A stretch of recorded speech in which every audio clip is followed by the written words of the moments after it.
Përshëndetje miq, ja korrigimi e ditën e sotme që gjithmonë në emisionin pa emër këtu në Antena Televizion me dy kolegët e mi, Andri Bala dhe Ermal Peçi. Andri Bala një nga gazetarët më të vjetër analizës politike dhe gjithashtu të editorialeve politike dhe zoti Ermal Peçi, shqyrtuesi i realitetit politik, intervistues, sociolog edhe gjithashtu një nga ndërlidhësit e ta themi të fjeve të nën tokës me ato të sipërbotës për të kuptuar edhe më mirë si funksionon politika, biznesi dhe drejtësia. Për te disa batutave dëshammirëse që i kam me miqtë e mi dhe për shkak familiaritetit, tema që duam trajtojmë sot është cili do të jetë pasuesi i Altin Dumanit, duke pasur parasysh që në dhjetor Altin Dumani e përfundon mandatin e tij. Ligji nuk i lejon rizgjedhjen. Rizgjedhja do të ishte mundur vetëm nëse do kishim ndryshim kushtetues që kërkon një numër votash mbi 95 vota pro, sepse ne bëjmë ndryshim kushtetutës. Kështu që duke pasur parasysh që ka bërë një diferencë të madhe në raport me paraardhësin e tij Arben Kraja, i cili gjithmonë njësoj edhe siç ka qenë ish prokurori Adriatik Lladha paremëron të arrestimin e peshëve të mëdhenj dhe në fakt s'pak flinte gjumë mbi dosje. Ne pam një giotinë e cila na kujtoi një pjesë ose një copë të revolucionit francez, e cila mori përpara gati figura të larta politike, ish kryeministra, ish president, ish kryetar parlamenti, ish ministra i zëvendës kryeministra, vetëm se nuk përbëri diferencën për të arrestuar kryeministrin të tyre, gjë që gjithmonë flite nga analizat nëpër banaqe televizive, gjithmonë flite që ka një prapavi të SPAK-ut dhe e cila është ndërkombëtare, edhe është ajo që jep fuqinë, ndërkohë që realiteti tregon një gjë krejt ndryshe dhe për këtë do të ndihmoj edhe rasti Veliaj, duke qenë se sot është mbledhur meqenëse sot është po ta jep si kështu. Fal, po.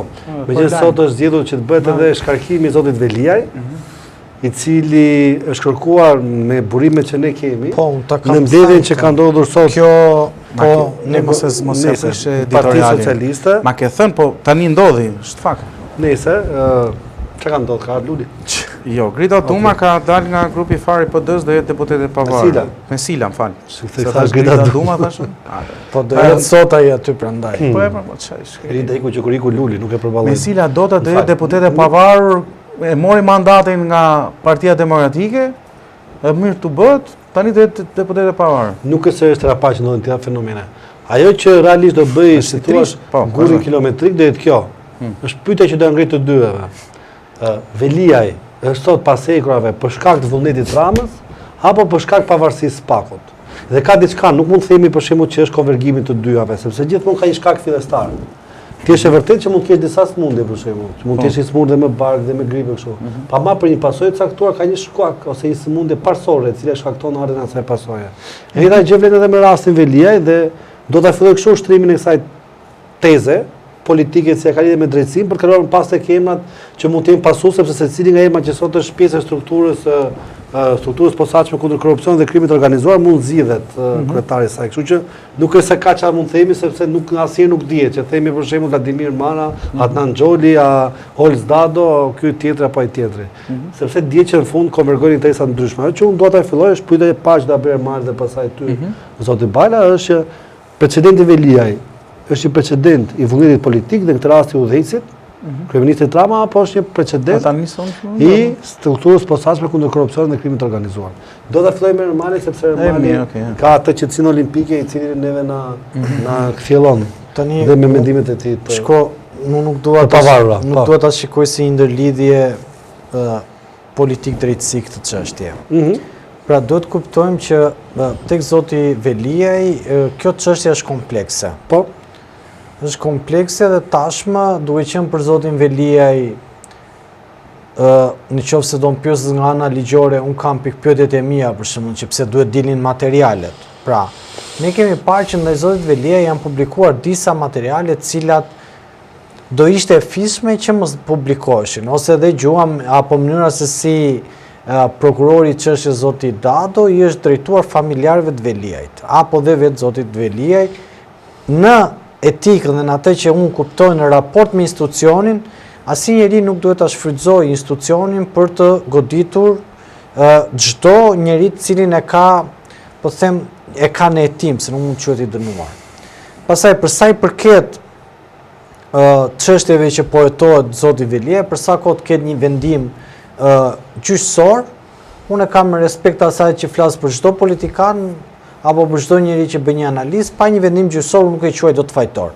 Ajo që mund të them unë është që brenda Bashkisë Tiranës, kur zoti Veliaj e drejtonte Bashkinë e Tiranës, ka lindur si kërpudha disa drejtorë cilët kanë bërë një korrupsion galopant. Pra kemi parë 5D, zoti Veliaj akuzohet nga Benameta për incineratorët, mendohet për incineratorin e Tiranës, kemi parë një sër çështje që lidhen drejt për drejt me menaxhimin se si e ka menaxhuar zoti Veliaj dhe një sër akuzash që ka të tjera mbi supe dhe që tashmë duhet të përgjigjet. Ka akoma tjera lidhje nepotike apo lidhje cilat zoti Veliaj i shfrytëzonte biznes politik, por ka një sër komponentës dhe nuk duhet të qëndroj te kjo që a ka një bashkëpunim midis Ramës dhe Veliaj edhe Spakut, sepse në sytë e mi Spaku si pavarur. Jo, në sytë e mi Rama ka një problem. Rama, unë e kam pas gjithmonë këtë tezë që Ramën askush brenda PS-s nuk ja mirte dot pushtetin. Dhe ne e pam dhe në këto zgjedhje që me zotin Veliaj, i cili ishte pas sekurave, ai arriti të mirte 83 mandate. Pra, pesha e zotit Veliaj vërtet mund të kishte një peshë brenda Bashkisë Tiranës me drejtorat e vet, me këto 5D e këto, po mund të shtonte zë maksimumi që mund të jepte fuqi PS-s në Tiranë zoti Veliaj, po të them ishte 1 deri në 2 mandate, kaq mund të ishte forca e zotit Veliaj në raport me atë se çfarë arriti zoti Rama. Prandaj nuk shikoj një kombinim apo një marrëveshje që Rama do të bashkëpunonte me Spakun për ta goditur Veliajin, për sa kohë Rama e ka gjithë Partinë Socialiste në dorë. Në anën tjetër, unë i qëndroj përsëri të njëjtës divizë që Shtetet e Bashkuara të Amerikës janë investuar fort te Dumani, janë investuar fort tek institucioni, se ne themi Dumani, ai ka qenë i përzgjedhur në atë kohë sepse prevalonte me zotin Anand Xholi. Por amerikanët dhe ndërkombëtarët dhe Bashkimi Evropian kanë investuar fort tek institucioni SPAK. Dhe tashmë u mendoj që sa herë që ndodhin ndryshime, do të ketë goditje akoma më të forta, për shkak se ata duan të krijohet një institucion i fort, por politika shqiptare kërkon që ta identifikojë institucionin me personazhin. Pra në politikën shqiptare secili prej aktorëve politik do ta identifikojë drejtuesin e saj, gjë që po i bën padrejtësi dhe nuk thot po ma bën padrejtësi Spaku, por i vën një emër. Kur ti ki zoti Kur ti iki zoti Dumani Marsit, ta kesh sigur që dhe zoti Meta do i harroj akuzat për zotin Dumani, edhe zoti Berisha do i harroj akuzat për zotin Dumani, edhe zoti Veliaj do i harroj akuzat për zotin Dumani. Pra në këtë narrative shikoj gjithë zhvillimin politik. Pra nuk shikoj që ata e kanë sulmuar zotin Dumani se ai vërtet ju, ata nga që nuk sulmojnë dot Shtetet Bashkuara të Amerikës, nuk sulmojnë dot Bashkimin Evropian dhe kanë zgjedhur ta bëjnë këtë në mënyrë të njëjtash e themi duke identifikuar figurën e zotit Dumani me Spakun. Aty ka qenë zoti Dumani kaq vite, ne nuk kemi dëgjuar, domethënë, as në një atashim politik që ata ta godisin politikisë zotin Dumani pa u bërë kreu i Spakut, as e kemi dëgjuar korruptuar mbas atyre, s'u vini as të mendje që ishte zoti Dumani gjallë apo në çfarë bënden prokurori. Kështu që duhet kuptojmë që tashmë politika shqiptare është kthyer pak provinciale, ka vite nëse kemi kuptuar, por është kthyer provinciale që ku mundohet të njësoj institucionin me individin që t'ju japi një fabull gjoja apo ju bëhet padrejtësi e madhe. Ky është këndvështrimi që unë ta analizoj për këtë çështje. E kam të qartë, po problemi ishte këtu që unë ndaj gjithmonë në 2 dimensione. Një është çështja ose dimensioni juridik, që ka të bëjë me diferencën brenda vetë sistemit drejtësisë. Pra nga ajo drejtësi që deri dje kemi parë që nuk dëshkonte, që toleronte figurat e larta politike me procedurë, siç kanë qenë në rastet shumëta dhe precedentë më parshëm, që kanë vajtur në akuzë. Dhe këtu e kam fjalën dhe për zotin Rama, ka qenë dikur në komisionin timor, po ashtu ka qenë i thirrur dhe në prokurori për një pjesë të shembjeve, për një pjesë të tendrave të bashkisë. Po njëta gjë ka qenë edhe me zotin Berisha, i cili është thirrur për çështjen e Ajdarit dhe është ndaluar kur zoti Meta ka qenë kryeministër. Po njëta gjë vlen për zotin Basha, i cili është akuzuar për vjedhje në rrugën Durrës Kukës. Po ashtu njëta gjë vlen për zotin Mediu, po njëta gjë vlen edhe për shumë figura të tjera derisa vim te dita e sotme. Dhe diferenca fillon pikërisht tani për shkak sepse një pjesë e figurave politike me krijimin e strukturës posaçme kundër korrupsionit dhe krimit të organizuar kanë shkuar në qeli ose pas hekurave. Ore, Prit, një sekond lutem. Jo, ma nisi qiko e le. Te spaku, kalu te spaku direkt. Prit, jo. Dale, se po bëj diferencë midis dimensionit juridik dhe dimensionit politik. Okej. Dhe them që spaku si strukturë, si entitet brenda vetë sistemit juridik është e vërtetë që ka si diferencim, krahasim me prokurorinë e vjetër. Në kuptimin që le ta themi kështu, ka masa më shtrënguese në masat e sigurimit dhe ka dënime për politikanët. Masa ashtu ka qenë gjithmonë. Ndryshe nga rastet e mëparshme që mbyllishin me procedurë. Për politikanët. Dhe përmenda shumë raste që tek rasti i zotit Berisha, tek rasti i zotit Rama, tek rasti i zotit Basha, pa që kemi vënë za rasti i zotit Mediu, janë gjitha rastet mbyllura me procedurë, domethënë. Biles më flagrante ka qenë gjithmonë në rasti kur zoti Mediu të mbyll çështja për shkak të rifitimit mandatit, sepse Berisha e fundi në listë sigurt. Dhe gjithashtu edhe zotit Basha për shkak që po e njëjta gjë ndodhi edhe me të. Ai aty u mbyll çështja për shkak të rifitimit të mandatit në zgjedhjet e vitit 2009. Çështën që ka hapur prokurori i përgjithshëm asaj kohe Thodori Sollaku dhe që është një nga arsyet që Thodori Sollaku u shkarkua më pas nga Berisha, nëse ju kujtohet, u bë një luftë represive. Se kjo lufta sot e Berishës kundër Spakut, duket sikur është një gjë e re, fenomen i ri, jo më se po të kthehemi pas në vitin 2006-2007, biles u arrit deri aty sa duhet me zor u prit që t'i mbaronte mandati zotit Alfred Mojsiu, si që të emëroj një prokuror e re, sepse Alfred Mojsiu në atë kohë nuk pranonte të firmonte shkarkimin e Thodoris Sollakut. Dhe gjithë mlefin e Thodoris Sollakut ishte sepse ajo që cilësohet si vepra më e madhe rruga Durrës Kukës, u quajt një vepër korruptive, në cilën flitet që ka pasur një dëm deri në mos gaboj, ka qenë 270 deri në 350 milionë euro, për cilën akuzohen pikërisht Ali Berisha dhe Lulzim Basha. Dhe në atë kohë ka qenë njëjta gjuhë e egër kundër sistemit drejtësisë dhe sidomos dhe prokurorit përgjithshëm. Ka pasur dhe komisione timor që kanë thirrur. Nëse doni ta dini, ka qenë komisioni Oldash. Që s'është një gjë e re kjo, që habiten sot, si i flet ky kshu Altin Dumanit, ç'është kjo gjuhë se janë ndërkombëtarë, se kanë ndodhur reforma drejtësi, ka ndodhur kjo. Dhe ka ndodhur bashkë me atë që ishte atë në atë kohë elita më premtuese e Partisë Demokratike. Edhe Keleda Libej që del sot dhe që është pro-amerikan i madh. Nuk ka qenë ministër drejtësie biles. Zotëria në fjalë në atë kohë. S'ka bërë një serie distancuese që me fjalë ai zotëria aty është prokurori i përgjithshëm, ka drejt me çfarë të drejtë njëherë ti kërkon presidentit të Republikës që të shkarkohet prokurori i përgjithshëm. Pasi fakt, pasi provë. Kështu që mos kjo pjesa kështu e luftës me sistemin e drejtësisë, Berisha kështu ka qenë. Kështu vazhdon të jetë, kështu do jetë, nuk është se ka një gjë të re që ta bitemi. Unë prandaj sa bitem më. Nuk bën përshtypje. Edhe kur shikon që 50 vjet Partisë Demokratike të rinë sus, zap nuk është se më përshtypje ka qenë gjithmonë. S'ka pas një guxim që ti dali kundër ose unë nuk më mend, çu kam qenë fëmijë deri më sot që të ketë ndonjë njeri brenda asaj partie që të ketë pas qatësi ose karrierë politike që ka guxuar të njëjtë dali kundër. Ose ka ndurur kokën dhe janë bashkuar me atë, siç është rasti Gazbardit, Agron Gjekmarka, dhe edhe ky është precedenti i vjetër, që kanë bërë basë edhe njerëz si kemi ne sot miq, të cilët e kanë luftuar në vitet 96-97 dhe më pas janë bashkuar. Pse? Sepse ka kuptuar një të vërtetë. O vlla, ka shumicën e votave të qytetarëve demokrat. Ka që thjesht është. Na pëlqen është gjë tjetër. Për ta lidhur me drejtësinë. Shiko, sistemi i drejtësisë nuk është se është sistemi i shenjtë në ndarjen e pushteteve gjyqësor, ekzekutiv, legjislativ. Po do thotë nuk është se sistemi hyjnor këtu, se prandoria e qellit të sistemit drejtësisë dhe pushtetet legjislativ dhe ekzekutiv janë nën pushtete. Edhe këta duhet heshtin nëse flet në një prokuror ose në një gjykatë. Jo, madje ka dhe kushtetuta amerikane dhe ato norma dhe ato dispozita deklaruese që kemi marrë për shembull, është check and balance më zotëri, kontrollon njëri tjetrin. Dhe po ka të drejtë çdo politikan, nëse ka një proces drejti ta natemoj. Me shumë të drejtë kanë të drejtë nëse ka fakte dhe prova, normal të flasë edhe për një prokuror dhe për një gjyqtar. Ku është problemi këtu? Se kanë vënë re që i bën gjë që po më pa e bëri ai tani për gjykatën speciale. Çka ka këtu një shkelje të madhe demokracisë, po edhe nëse Berisha. Po e bëri Rubin për gjykatën speciale, më e bëri tani para ca ditësh.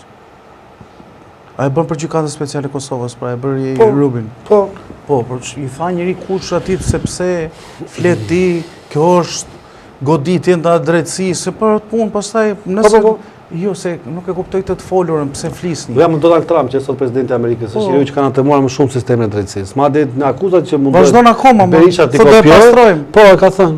Sistemi i drejtësisë është i pastrojmë. kapur nga Soros. Çfarë, domethënë Trumpi i bie që çfarë është kundër demokracisë? Është me mentalitet komunist, se duhet t'i paralizojmë argumentet. Kështu që nuk më bën përshtypje njëherë diskuri gjuhësor i politikës në raport me gjyqësorin.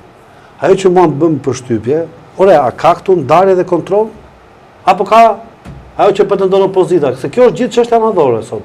Është e kohë të bëjmë nga lilu amerikanët, europianë. Amerikanët, europianë normalisht kanë një menaxhim këshillues dhe kontrollues, po nuk besoj, edhe ta them sinqerisht që realisht urdhat i marrin në mënyrë direkte nëse kanë një interes madhor nga amerikanët. Se po të ishte që do i merrnin nga amerikanët, gjithë kasta politike, siç është folur këto 10 vitet e fundit sidomos, që nuk i duan amerikanë, nuk i duan europianë, do kishin ikur. Kur kanë fuqi, komandojnë gjyqësorin, kanë fuqi siç e treguan në raste të caktuara që të bënin 140 deputet, të votonin reformën për drejtësi, kanë nevojë tash amerikanët për dumanin.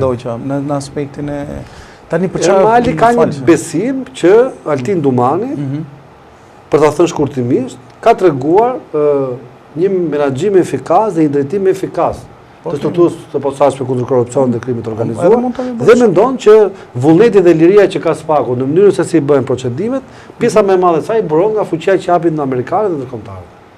Po, okay. Kjo është pak a shumë deviza. Domethënë e ka të pjeshme pranimin e argumentit që Rama është ai që në fund ve gurën e peshës. Ku anon peshorja. Për ta thënë shku apo e kam gabim? Po, unë besoj që Rama ka influencën e vetë aty, po s'ka vendimmarrje deri te Dumani. Pra, kjo është koncepti im që e kam thënë gjithmonë. Pra, Dumanin e kam parë si një element i cili është i pavarur në zhvillimet e veta politike. Pra, zhvillimet e drejtësisë përballë politikës, por ky është koncepti. Dhe diviza tjetër është që aktorët politikë shqiptar, po them, i vën një emër i institucionit të drejtësisë pra SPAK-ut, i vën një emër që ta kenë më të lehtë të targetueshëm. Se nuk godasin dot entitetin pra institucionin SPAK dhe duhet godasin shpikin një armik. Pra në rastin shpikin zotin Dumani që ta identifikojnë që ky personazh e ka politik problemin me ta dhe këta janë individ cilët janë të pakomprometueshëm. Dhe unë e kuptoj zotin Trump që mund të ketë qëndrimet e veta politike dhe është në çdo i lirë, por nuk mund të shkoj paralelizmi kur e krahason me aktorët politikë cilët kanë 30 vite që drejtojnë.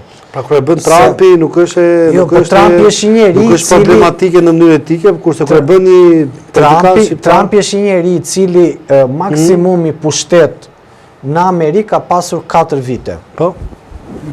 Ra nga pushteti e zgjodhën.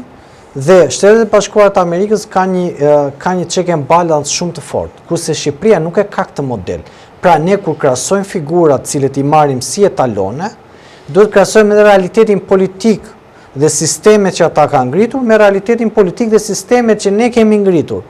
Se ne nuk mund të marrim se shisoj që të çosh një qytetar nga Shqipëria, i cili pra ti thua që është mësuar në kaos, SPAK-u në anatemon një politikan që ka 4 vite në politik, është tjetër gjë dhe kur anatemon një politikan që ka 30 vite në politik, pra anatemimi ka varësi në kohën e qëndrimit. Unë po të them, në qofse e anatemon SPAK-u një person i cili nuk ka pasur pushtet absolut dhe nuk i ka bërë këtij vendit që ti thoshte prokurorëve apo ti thoshte çdo njeriu ti vendoste epitete dhe të udhëhiqte si tonte ai.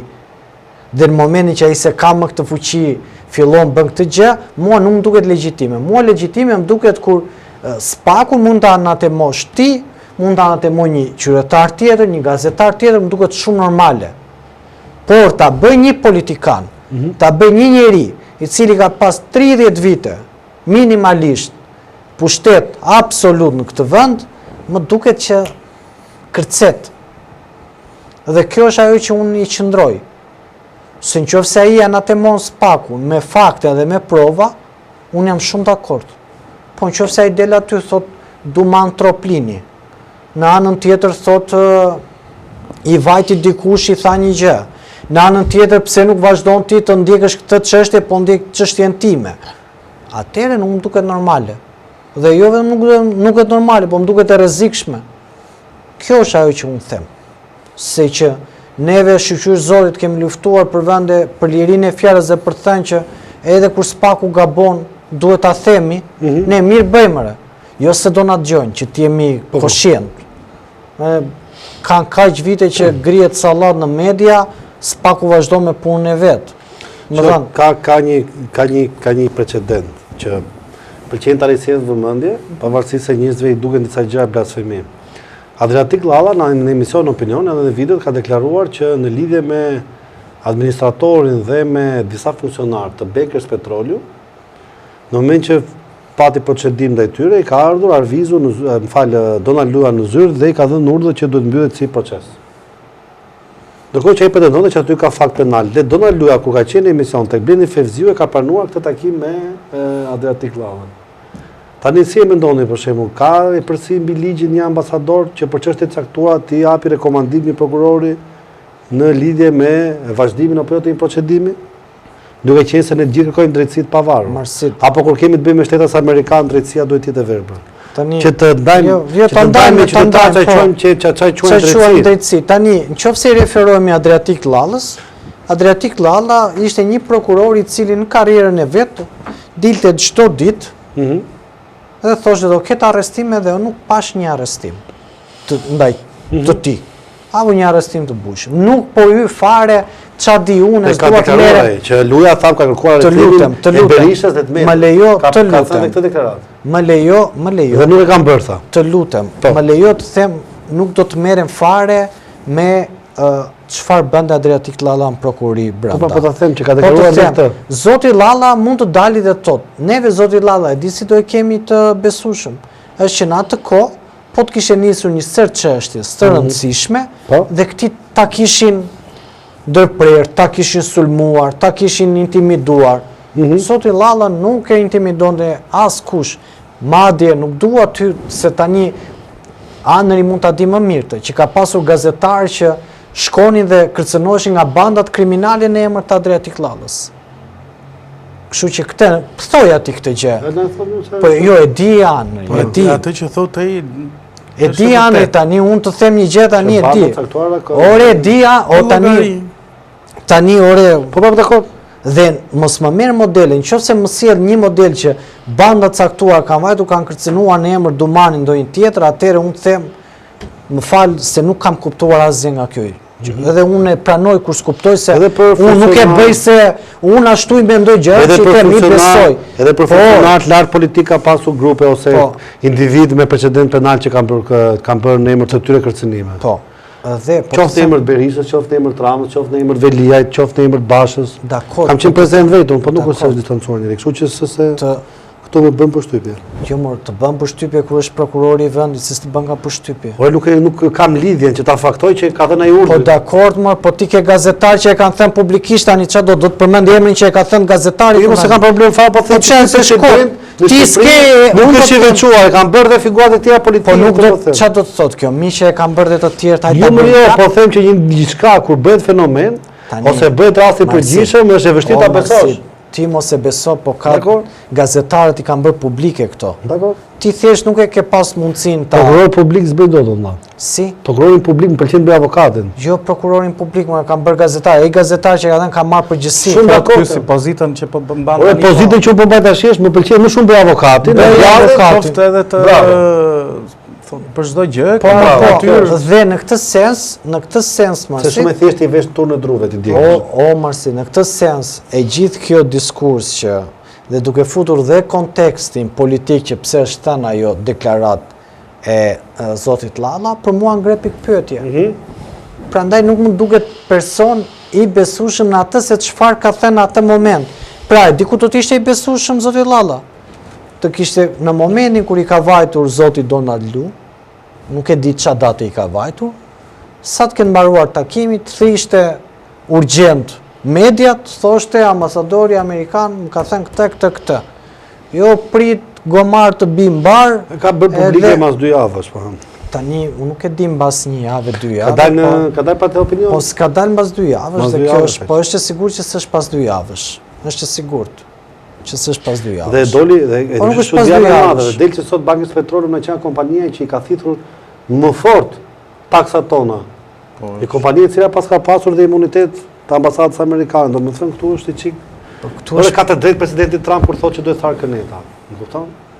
Po nuk ka mëse, nuk është e... Po nuk është e këta që kanë qenë këtu më shkojat kënetës kanë qenë, po ha.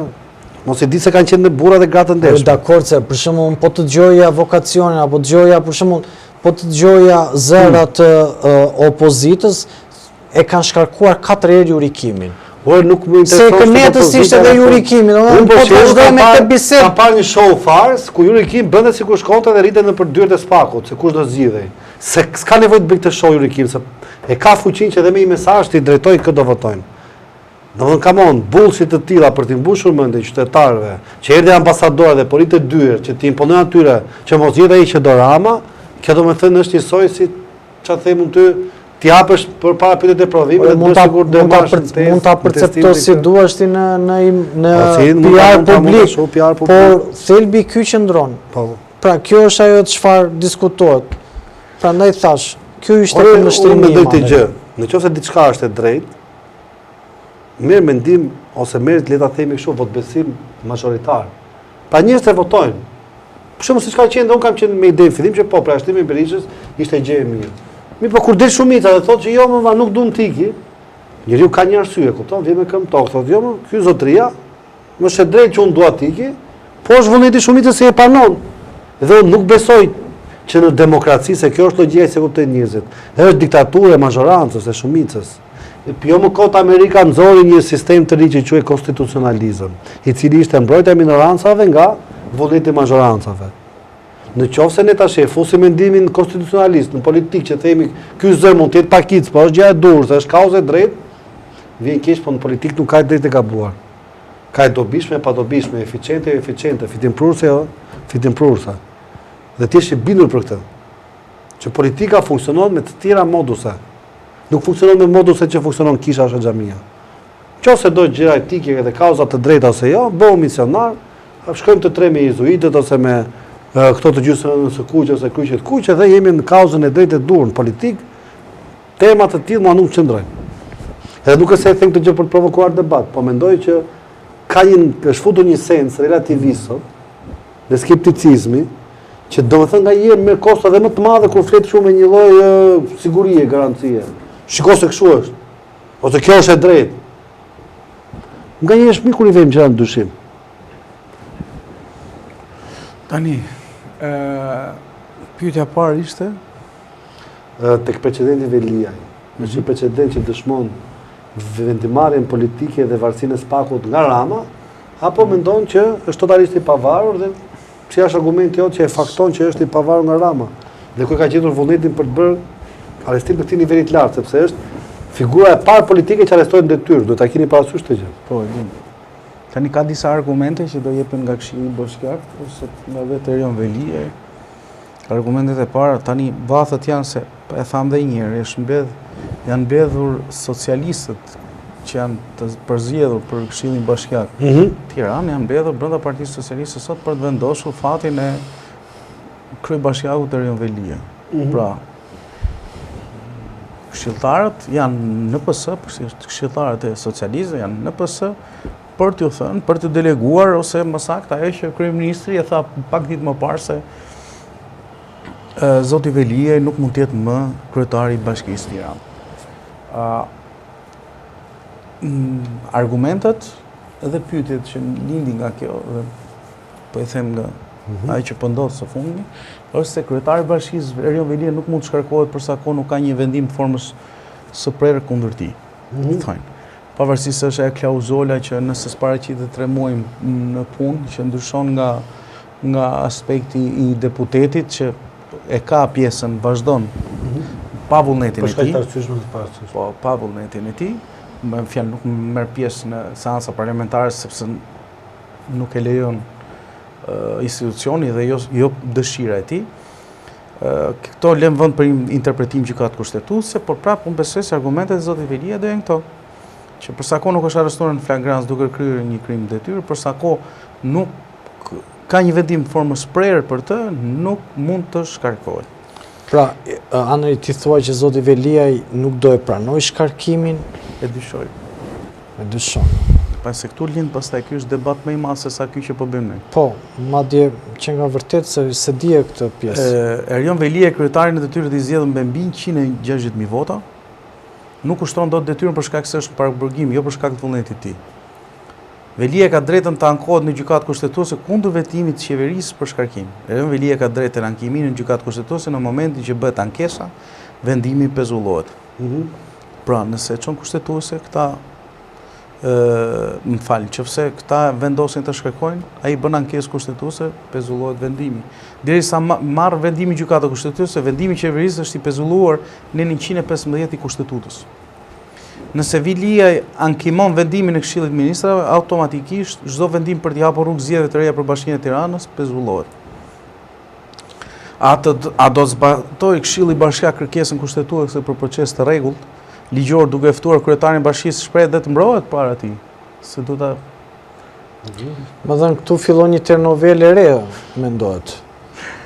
Po nëse nuk pak nga ana ligjore. Bëjti sekond. Ja, ta mbaroja, jo, thjesht i thash. Se nuk ka dalë gjasgjë nga kjo. Kemi ne më Po, tash. okay. Po nëse nuk e fton dhe, do them sinqerisht, nuk është. Po nëse nuk e fton dhe Erion Velia e kërkon si do të veprohet? Duke qenë se është hera parë në historinë e Shqipërisë Demokratike shkarkimi një zgjedhuri vendor për shkak se mbahet në paraburgim. Së është hera parë që është arrestuar. Po. E thash pra është presidenti i parë. Po pra. A do të zbatoj Këshilli i Ministrave kërkesën kushtetuese për proces të rregullt ligjor duke e ftuar kryetarin e bashkisë shpreh dhe të mbrohet para tij. Si është kjo, më fal. Tani Velia i do vete tek Këshilli i Ministrave. Po do ta pyesin ata pse do t'i mbarin për sa kohë këta që e kanë bërë janë e din shumë mirë se për çfarë po thonë, janë pjesa e janë këto pikë pyetje lindin nga krau i kryebashkiakut. Pra, me sa duhet, edhe në përgjithë shkarkimit. Avokatët amerikan pas kanë bërë punë. Në qoftë se nuk pranon të japi dorëheqjen, duhet të bëhet mocioni i shkarkimit të tij nga Këshilli Bashkiak. po bashkë nis pra.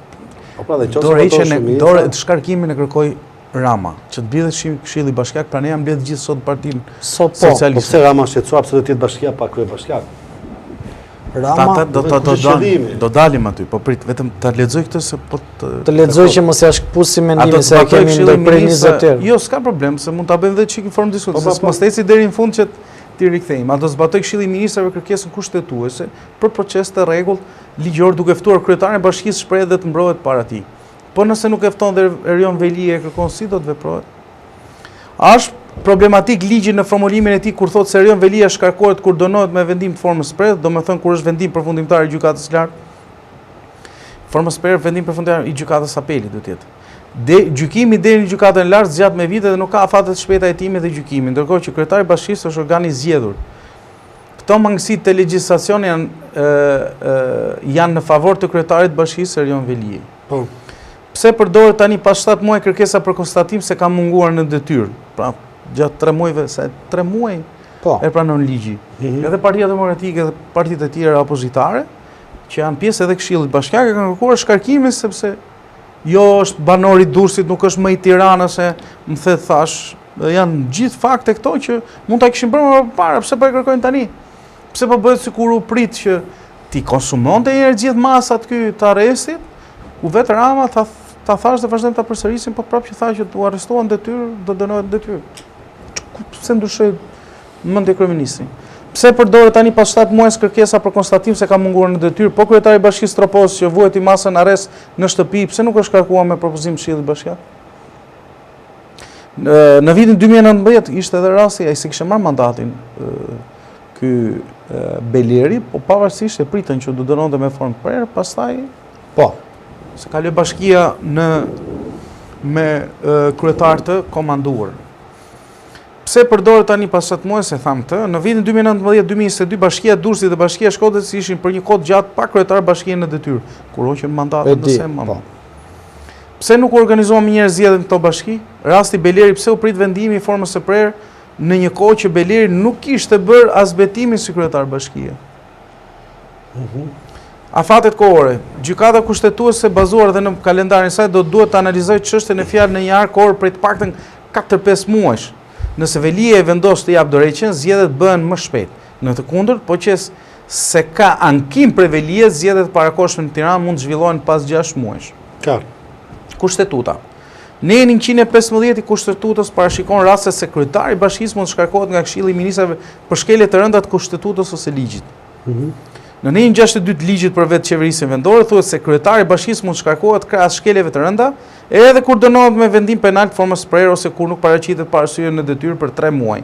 Pra nëse nuk ka arsye interpretohet. Nëse velia do të shkarkohet për mungesë 3 muajore në detyrë, atëherë ai do të jetë një kazus shumë i thjeshtë për të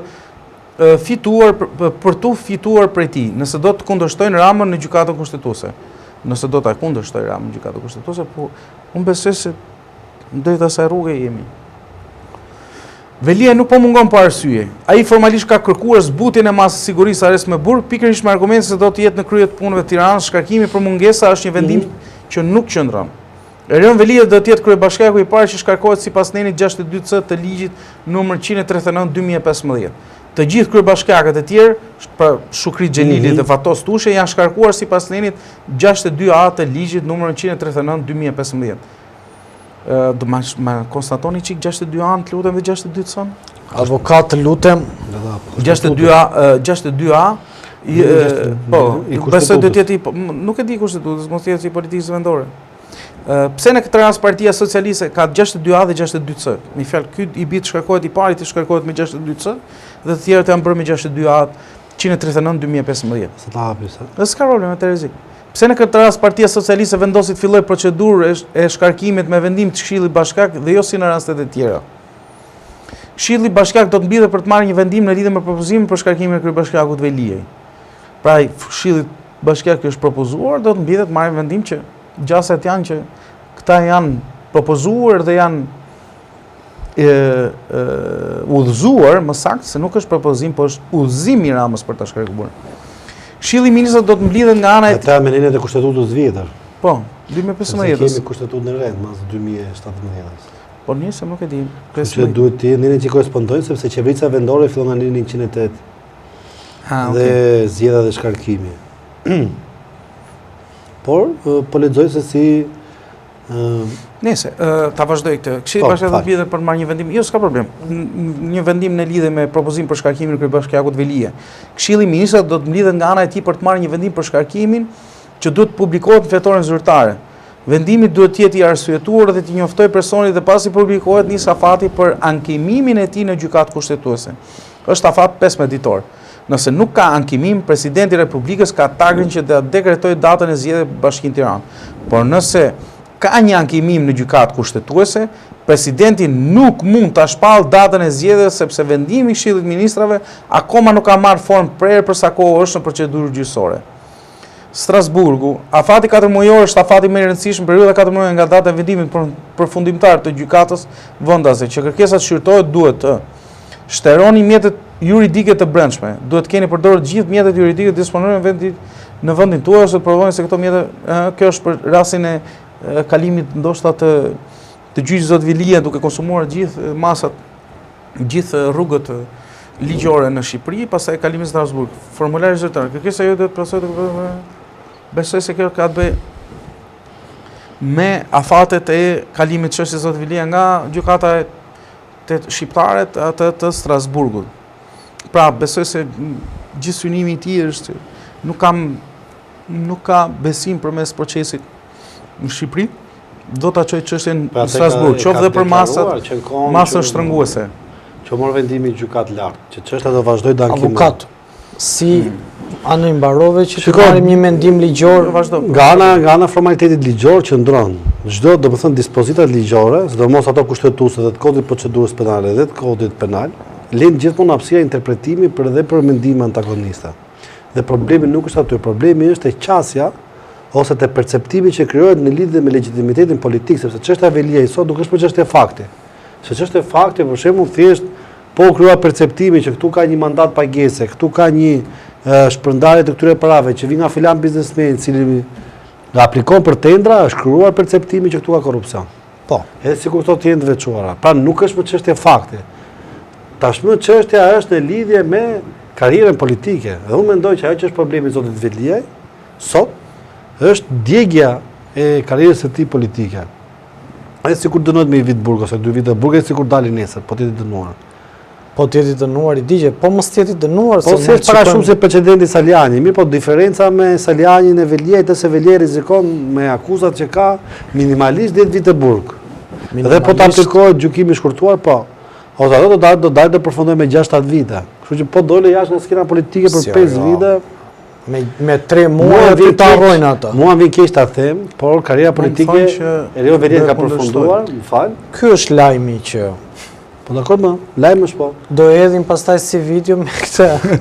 Jo, s'ka problem, vazhdo. Karriera politike ka përfunduar absolutisht, nuk po flasim për karrierë politike këtu. Dhe vetë flasim që ka Erion Veliaj nëse ka guxim është në zgjedhjet e ardhshme bashkiake për kryetarën e bashkisë, nëse do përsëriten, nëse enturazhi dhe struktura Veliajt bashkëpunon me Partinë Demokratike, i tregon realisht Ramës si kosto ose i dëm të madh në imazhin e tij. Ky ka altë tjetër.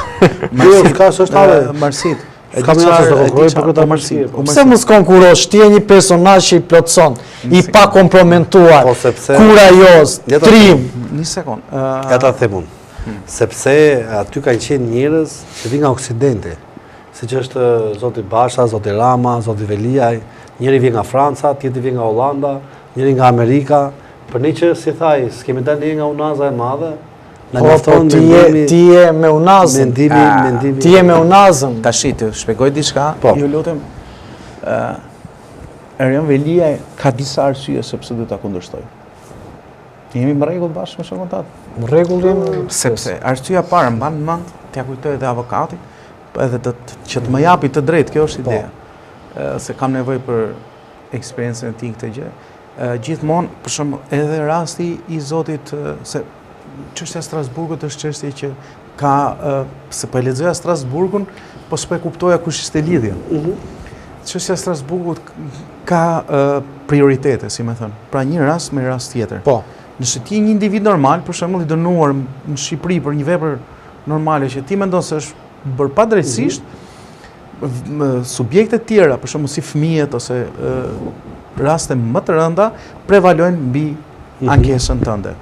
Nëse zoti Rama, mi fjalë, tash që të kuptojmë diçka. Rama e shkarkon Veliajin, i vonon Strasburgun Erionin. I vonon nëse e shkarkon. Po se s'është më kryetar. I bjen vlera. Mba mend që thonim neve. Jo, ke të drejtë për këtë se kam dëgjuar dhe unë një rast. Mba mend që thonim, po bashkë me kemi diskutuar këtu që zoti Meta është në një dosje me Monika Kryemadhin. Po. Duke qenë një dosje me Monika Kryemadhin, zoti Meta ishte ish president, po Monika ishte deputete.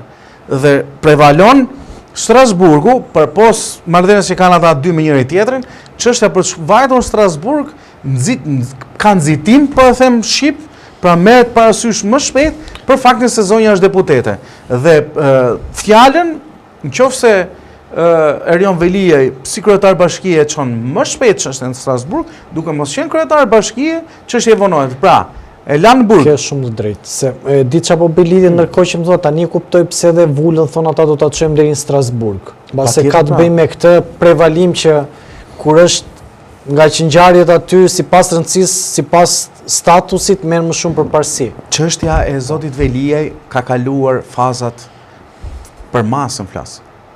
Për sjelljen, këtë që kemi diskutuar ne tani se nëse mund të hyjmë pastaj po di, po jo në atë të hyjmë provave dhe çfarë do vendosi gjykata. Ne pa masën e parë burgimit. Mënyra se si është sjell prokuroria ndaj subjektit Erion Veliaj. Dhe këtë ai do ta çojë sa më shpejt në Strasburg. Ai ka konsumuar shkallën e parë, apelin, gjykatën e lartë. I ngelet mos gaboj dhe kushtetuesja. Kjo është arsye që do ta shkarkoj. Që mos t'ja lejoj këtë mundësi me shkarkimin? Nuk e di nëse është për këtë arsye. Një hipotetike. Jo pra, nuk e di nëse është për këtë arsye, por Rama nuk mund ta bëj këtë dot tani. Sepse përveç se e lan burg, gjykimin tim. Sepse nëse do e bënte mund të kishte bërë më parë. Shkarkonte që fillim. Zotëria nuk mund ashtu. Normal, ne diskutuam ka pas dy arsye që diskutuam. Kemi raste paralele, ku Rama nuk është sjell as Rama, me dy standardi i qeverisë me subjektin fjalë, me kolegun e pjesëtarin më të mirë të ekipit i tij, ka qenë se ky zotëria, vlla, nuk ka qenë kryetari i bashkisë të Prenjasit e Zemë dhe erdhi sot ti u habite që e pe sot se pas ka bërë një si u habit me atë të Cerrikut, mos gaboj, që kishte bërë që plerat i çonte për prashitje dhe e bëri ministër bujqësie. Ky ka qenë pjesëtari më i mirë ekipit tij, ti e ke njohur, ka e ditur kush ka qenë e para. E dyta, nëse në të gjithë shkallët e gjyqësorit dhe pretendimet e prokurorit, se ishte të pretendimet e prokurorit së posaçme, që ky zotëria, duke qenë kryebashkiak, prish provat dhe ti e ke mbajtur aty si kryebashkiak gjatë gjithë kohës, ka bërë burgun se mund të prishte provat, tani që mbarojnë gjithë shkallët e përmas, që të kaloj çështja në gjykim, ti do t'ja heqësh dhe gjithë uniformën që ai ka pasur. Tani s'ka vlerë, te kishe heq përpara, le ditë më përpara. Ose të thoshte Erioni që unë dua të dal, nga pozitat gjyqësore ku jam se mendohet se po bëhet padrejsi, nuk mund ta ndihmoj dot Tiranën për shkak se do jem i arrestuar dhe punët do shkojnë, dua më shumë Tiranën se sa veten dhe interesin personal. Mund të ishe që atëherë dhe besoj masa, se nuk e di çfarë masa do jepshin gjyqtarët, pas e masa lehtësuese, mund të ishte masa arrest shpije, fjala vjen.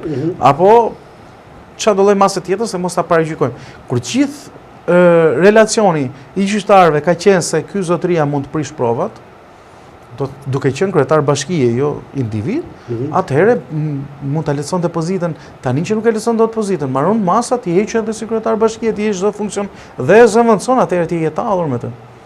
Sepse e ke mbajtur në burg. Mirë që e ke mbajtur në burg, po tani do të vazhdosh ta çosh në burg si individ.